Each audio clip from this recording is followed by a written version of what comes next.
স্বেচ্ছাসেবক ভাইয়েরা দ্রুত গাড়িগুলো জামায়াতের বিক্ষোভ সমাবেশে আমরা দেখছি যে টিস্যু বিতরণ করছে একজন গাড়িগুলো দ্রুত পার করে দিয়ে কর্মী, জামায়াতের কর্মী।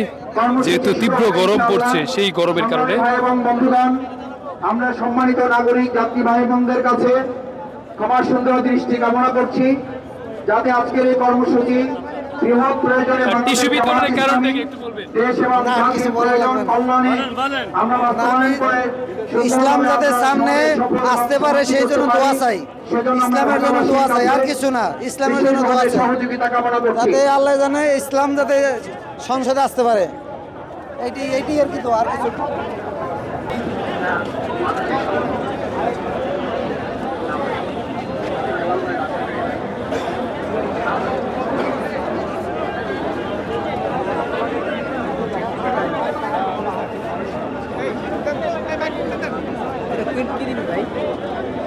যে গাড়িগুলো দ্রুত পার করে দিতে হবে স্বেচ্ছাসেবক ভাইয়েরা, গাড়িগুলো দ্রুত